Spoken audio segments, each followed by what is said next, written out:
Ruang kerja Gaisan sudah bukan lagi berfungsi sebagai tempat kerja. Kini ruangan itu sudah dialih fungsikan menjadi tempat bercinta antara dia dan sang istri. Pintu terkunci dan Gaisan meminta pada sang sekretaris untuk tidak mengganggunya hari ini. Korden dinding kaca di ruangannya pun dibuka lebar, memberi kesempatan cahaya untuk sebanyak-banyaknya masuk. Sementara dia dan Dinara sudah memasang posisi di atas meja kerja. Dinara tidak memakai sehelai benang pun duduk di pinggiran meja, sementara Gaisan yang masih berpakaian lengkap duduk di kursi kebesarannya. "Buka kakimu," ucap Gaisan dan Dinara menurut. "Ini di luar fantasiku bang," ucap Dinara. Lalu, "Ini terlalu nikmat." Mereka melakukan percintaan dengan waktu yang cukup lama, tidak terburu-buru. Bahkan Dinara pun lebih dulu mengulum milik suaminya sebelum dia menenggelamkannya. Mereka benar-benar menikmati waktu kebersamaan ini. Hingga jam 2 siang, barulah ruangan itu steril. Mereka segera membersihkan tubuh dan kembali memakai pakaian, lalu duduk di atas sofa dan menikmati makan siang. "Capek?" tanya Gaisan dan Dinara mengangguk lemah. "Iya, hari ini berapa ronde coba? Besok nggak usah lagi ya?" tawar Dinara. Saking lemahnya bahkan dia makan disuapi oleh sang suami. Setelah mendapatkan pelayanan plus-plus, kini Gaisan yang makan melayani istrinya. "Aku ikut sayang saja," jawab Gaisan, karena dia yakin pasti Dinara akan lebih dulu meminta perihal ini. Selesai makan siang, Dinara dan Gaisan pergi ke rumah sakit untuk konsultasi tentang anak dan kandungan. Mereka menemui Dr. Davin dan Fiona dulu, Dr. Irna. Di sana mereka berdua mengatakan tentang ingin menunda momongan. "Kapan terakhir berhubungan badan?" tanya Dr. Irna. "Tadi jam 1, jawab Dinara jujur dan Gaisan langsung menepuk keningnya pelan. "Harusnya jawab saja bohong, kemarin atau setidaknya tadi malam, jangan tadi jam 1. Tapi ya sudahlah, Gaisan hanya bisa pasrah. Gaisan melihat dengan jelas Dr. Irna yang mengulum senyum. Harusnya program menunda kehamilan sebelum ijab kabul, jadi setelahnya aman. Kalau sekarang bisa jadi Nyonya Nara sudah hamil, jelas Dr. Irna apa adanya. Apalagi melihat tanda merah di seluruh leher Dinara, Dr. Irna yakin 100% jika pengantin baru ini selalu bercinta dimanapun dan kapanpun. "Hah? Saya hamil dok?" tanya Nara dengan was-was, jujur saja dia takut.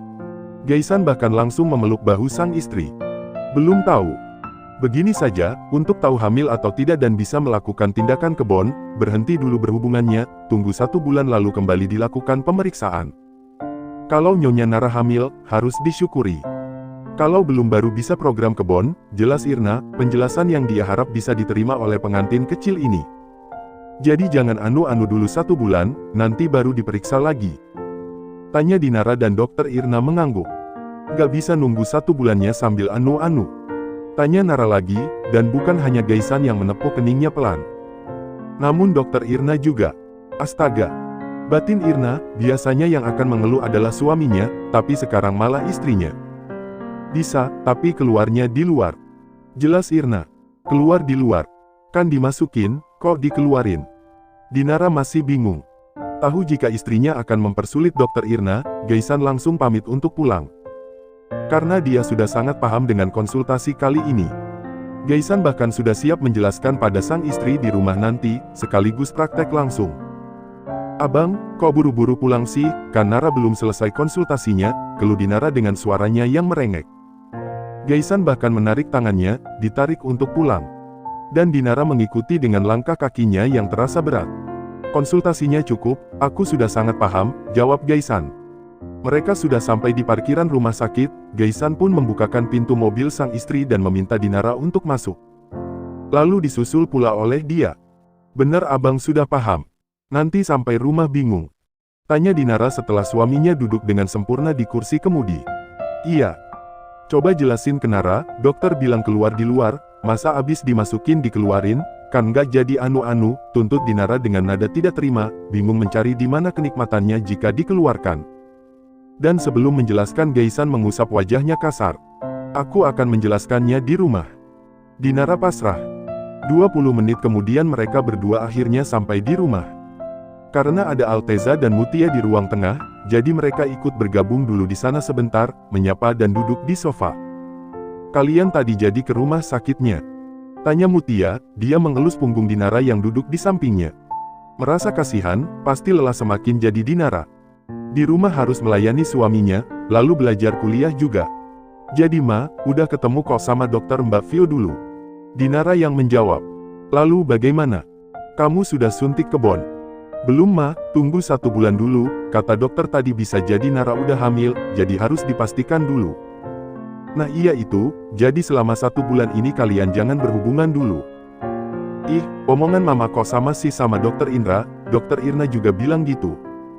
Terus dokter Irna juga bilang, bisa berhubungan tapi keluarnya di luar. Gaisan dan Alteza yang sedari tadi hanya jadi pendengar langsung menoleh pada dua wanita itu, pembahasan yang semakin intim membuat keduanya kikuk. Kan anunya dimasuki. Ayo ke kamar. Potong Gaisan cepat, sebelum istrinya kembali berucap ambigu dan kemana-mana. Iya sana-sana kalian istirahat saja, pasti capek. Setuju Alteza. Dan sebelum Dinara kembali berucap, Gaisan sudah lebih dulu menarik istrinya untuk pergi dari rumah tengah itu. Membawanya naik ke lantai 2 dan masuk ke dalam kamarnya. Di dalam sana Gaisan baru bisa bernafas lega. Abang, kan masih mau cerita sama mama? Keluh Dinara. Tidak usah cerita, langsung praktek saja. Hah. Gaisan menanggalkan semua bajunya dan sang istri, segera menuju kamar mandi. Di sana mereka bukan hanya akan mandi, namun juga mempraktekkan langsung saran dokter Irna. Agar Dinara tidak lagi banyak bertanya, ataupun berkeluh kesah dengan yang lain. Abang, kita kan nggak boleh gini-gini dulu. Tunggu 1 bulan, dia ingin menolak sentuhan sang suami, namun tubuhnya bergerak lain. Aku akan menunjukkan padamu apa itu keluar di luar. Tapi kan dimasukin. Dinara masih tidak terima dengan istilah itu. Dan tidak ingin mendengar keluhan sang istri lagi, Gaisan segera menunjukkannya pada sang istri. Abang, kok dikeluarin di situ? Itu anu? Tanya Dinara. Iya sayang, dan ini yang dibilang dokter Irna, harus keluar di luar, biar nggak jadi janin di perutmu. Oh, emang abang enak? Enaklah, yang penting kan keluar. Dinara hanya mengangguk-angguk, sekarang dia sudah paham. Setelahnya mereka benar-benar mandi, membersihkan tubuh dan sudah selesai perkara keluar di luar, kini Dinara dan Gaisan turun ke lantai 1, meski belum masuk makan malam tapi mereka sudah merasa lapar. Jadilah sepasang suami dan istri ini makan lebih dulu, sementara Mutia dan Alteza masih berada di kamarnya. Abang, besok aku kuliahnya diantar supir aja, ucap Dinara. Kenapa? Kalau sama abang nanti pamitnya ribet, terus nggak jadi kuliah lagi. Gaisan terkekeh, dia juga tidak menyangka jika akan memiliki hubungan semesium ini. Tapi jangan salahkan dia, karena kebanyakan Dinara yang mulai lebih dulu, dia hanya mengikuti keinginan sang istri. Baiklah, supir yang akan mengantarku. Tapi aku yang akan jemput. Oke. Jawab Dinara antusias, membayangkan akan dijemput berarti membayangkan juga jika mereka bercintanya setelah pulang kuliah. Selesai makan, Dinara ikut suaminya ke ruang kerja. Karena tadi di kantor Gaisan pun tidak bekerja, jadi ada beberapa file yang harus dia periksa meski sedang berada di rumah seperti ini. Franz mengirimnya dalam email, dan dia langsung memeriksanya, sementara Dinara menunggu di sofa sambil memainkan ponsel. 30 menit berlalu dan kondisi tetap kondusif aman, sampai akhirnya Dinara bosan dan mulai buka suara. Abang, masih lama ya? Tanyanya, Dinara sudah tidur-tiduran di atas sofa dan menatap sang suami dari sana. Iya sayang, kamu lelah. Mau tidur duluan? Tanya Gaisan, menjawab tapi matanya tetap pada tablet di tangannya. Iya, tapi maunya tidur sama abang, jawab Dinara manja. Tunggu sebentar ya, mungkin 30 menit lagi. Lama rengek Dinara. Tapi Gaisan hanya terkekeh sebagai tanggapan, tangan mata dan otaknya masih fokus pada pekerjaan. Sampai akhirnya waktu berlalu lebih dari 30 menit dan Gaisan tidak menyadarinya. Dinara juga tidak lagi bersuara, dia sudah terlelap di atas sofa. Jam 9 malam pekerjaan Gaisan baru selesai, dia merenggangkan kedua tangan dan bahunya lalu melihat Dinara yang tertidur di sofa sana. Astaga Nara, gumam Gaisan, dia segera bangkit dan menghampiri sang istri. Menatap lekat istri kecilnya yang sudah tertidur pulas. Gaisan terus menatap wajah itu hingga bibirnya pun ikut tersenyum, rasanya masih tidak percaya jika istrinya adalah Dinara. Lebih tidak percaya lagi, jika tubuh wanita ini sudah menjadi candunya. Gaisan dengan segera menggendong tubuh sang istri dan membawanya masuk ke dalam kamar mereka. Sementara itu Davin dan Fiona. Momi jadi semakin menggoda semenjak melahirkan, goda Davin. Dedi juga terlihat semakin matang semenjak menjadi ayah, ucap Fiona. Pelan-pelan sayang, nanti Dion bangun. Kalau Dion bangun Dedi pakai sabun lagi dong. Ah Mommy, Dedi tidak mau, Dedi mau yang ini. Semenjak ada baby Dion, mereka tidak pernah berhubungan. Dengan jangka waktu yang lama, setiap ada kesempatan dan mereka akan melakukannya dengan sangat cepat. Fiona belum ke Bonn, menunggu baby Dion berusia 6 bulan dulu baru bisa ke Bonn. Davin dan Fiona takut, ke Bonn nanti mempengaruhi produksi ASI. Ah lega, ucap Davin setelah mendapatkannya. Dibersihin dong Dad, tanggung jawab, keluh Fiona. Davin terkekeh, dia mengambil tisu dan membersihkan tubuh sang istri. Sore itu mereka mandi secara bergantian, diselingi salah satu yang menjaga baby Dion. Hingga mereka berdua selesai mandi dan sudah rapi tapi baby Dion belum juga bangun dari tidurnya. Fiona pun berniat membangunkan anaknya itu, ingin memandikannya dan juga kembali menyusui. Namun alangkah terkejutnya Fiona saat dia menyentuh tubuh baby Dion dan terasa hangat. Daddy, kenapa tubuh baby hangat? Dad, jangan-jangan baby sakit, rengek Fiona, dia mulai hendak menangis. Jangan menangis sayang, aku panggil mama dulu, sahut Davin. Dengan langkah cepat Davin keluar dari dalam kamar dan memanggil sang ibu mertua dengan berteriak, seketika mansion itu berubah jadi sangat gaduh. Mama Dania. Yang dipanggil pun langsung mendengar bahkan Gunawan yang ikut mendengar juga langsung geleng-geleng kepala. Dania dan Gunawan akhirnya mendatangi Davin, takut terjadi sesuatu yang genting. Dania dan Gunawan dibuat terkejut saat melihat Fiona yang menangis di samping box bayi anaknya. Fiona ada apa sayang? Tanya Dania cemas. Baby demam, baby badannya hangat, dia sakit. Jawab Fiona dengan sesenggukan. Ayo kita bawa ke rumah sakit. Ajak Gunawan dan Davin kompak. Daripada bingung sendiri di rumah alangkah lebih baiknya jika mereka segera pergi ke rumah sakit, itulah yang ada di pikiran Davin dan Gunawan. Tunggu dulu, ini baru hangat bukan panas. Jam berapa terakhir baby menyusu? Tanya Dania. Jam 3. Dan sekarang sudah jam 5. Coba susui dulu, nanti kalau suhu badannya tidak turun baru kita bawa ke rumah sakit. Fiona mengangguk, Davin dan Gunawan segera keluar dari dalam kamar menyisakan kedua wanita itu saja di sini. Baby nggak mau bangun ma, dia tidur terus, rengek Fiona. Gelitik kakinya, paksa suruh bangun dan minum susu dulu. Fiona menurut dan akhirnya baby benar-benar bangun dan mau menyusu. Di antara susuannya itu baby juga pipis dan pup, dan ia membersihkannya tanpa melepaskan susuan. Bahkan hingga pindah posisi namun baby tetap menyusu. Hingga 20 menit kemudian selesai dan suhu badannya jadi normal. Fiona heran, bagaimana bisa seperti ini? Ya ampun, suhu badannya turun. Baby harus sering-sering minum ASI sayang, cuma itu yang masuk di tubuhnya sekarang. Jadi kalau dia tidur jangan dibiarkan saja, tapi bangunkan. Fiona mengangguk, dia memeluk ibunya erat.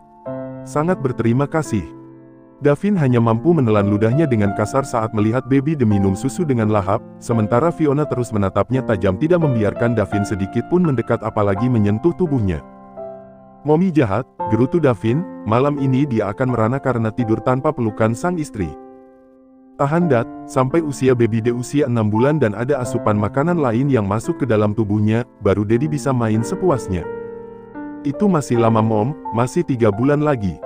Davin mengerucutkan bibirnya, tanda protes.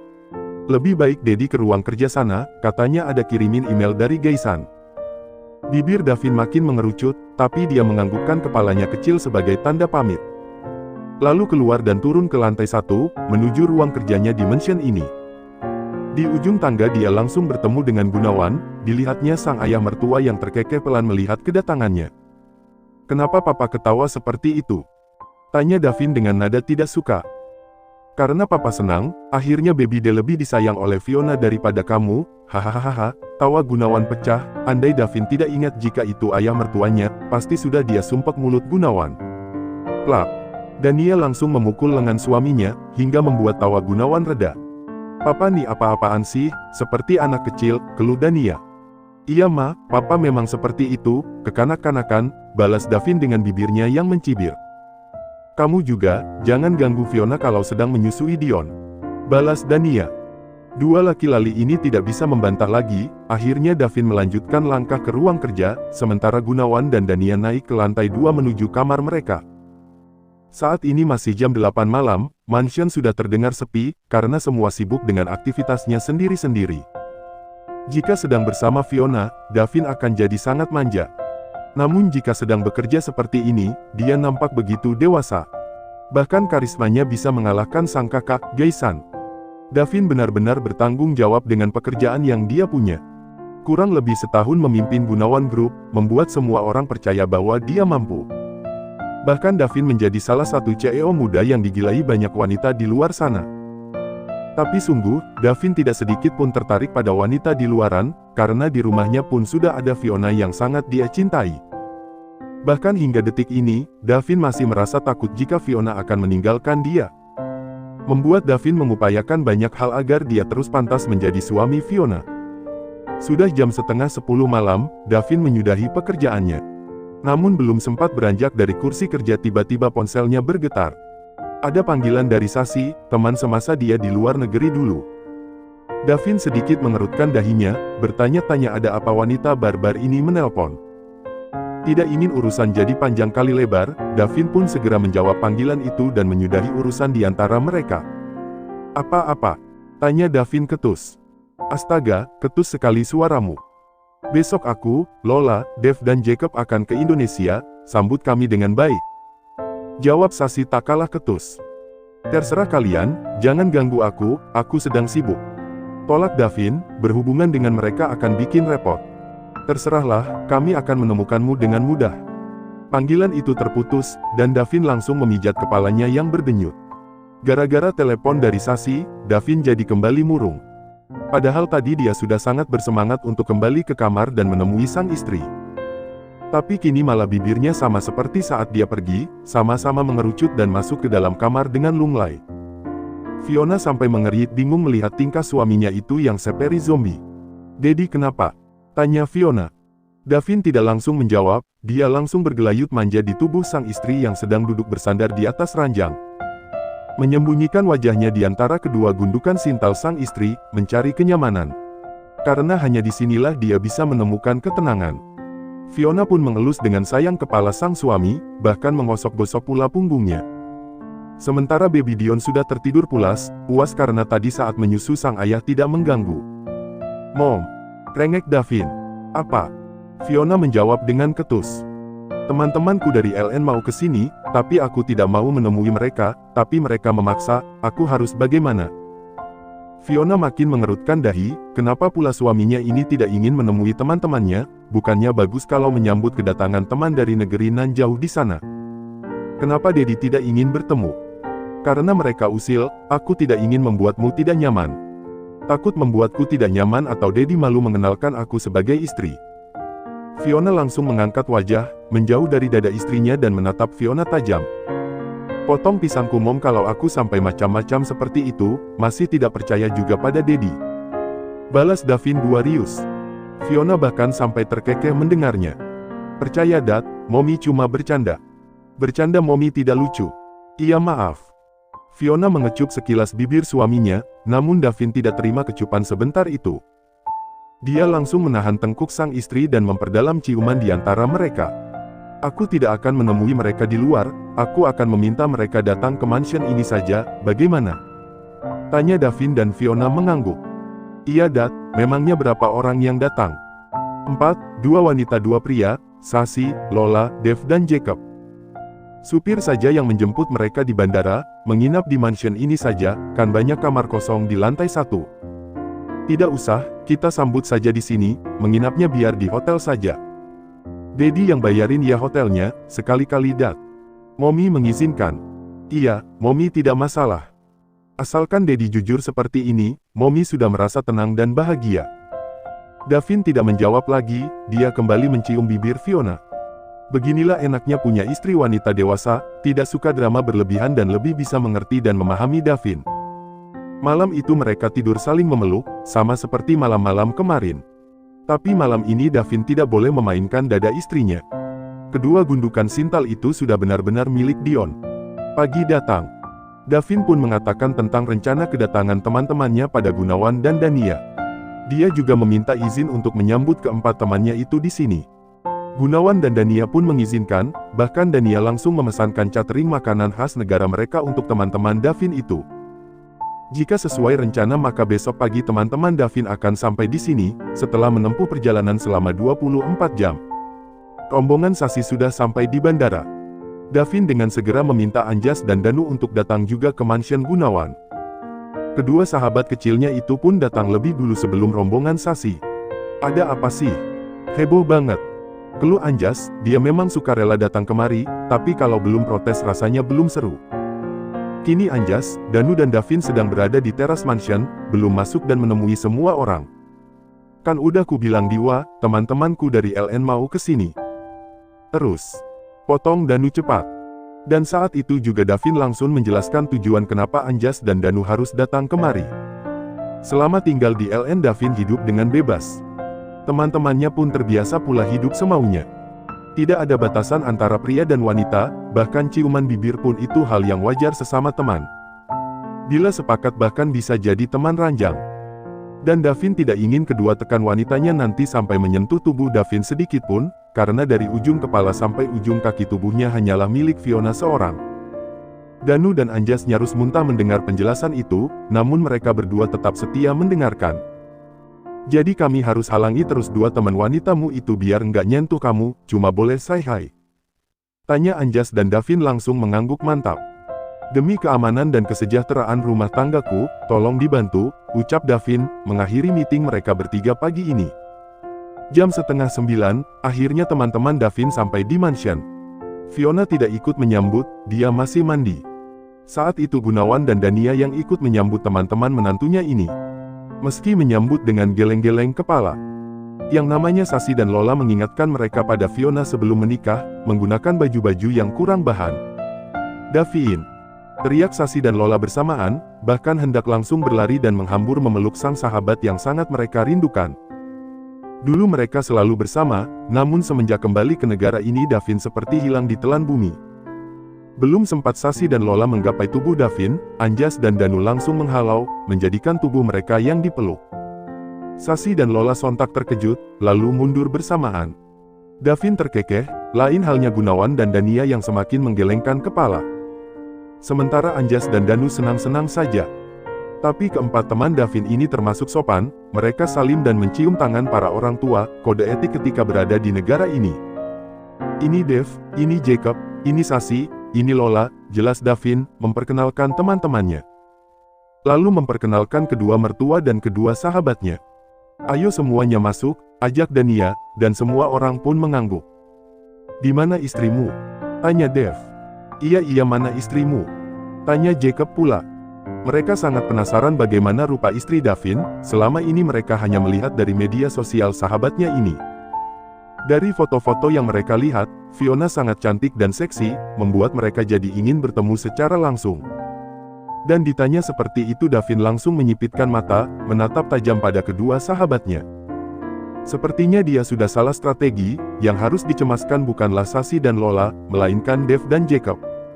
Kalian datang ke sini ingin menemui aku atau istriku? Tanya Davin ketus. Tentu saja ingin menemui istrimu, untuk apa melihatmu? Kami sudah bosan.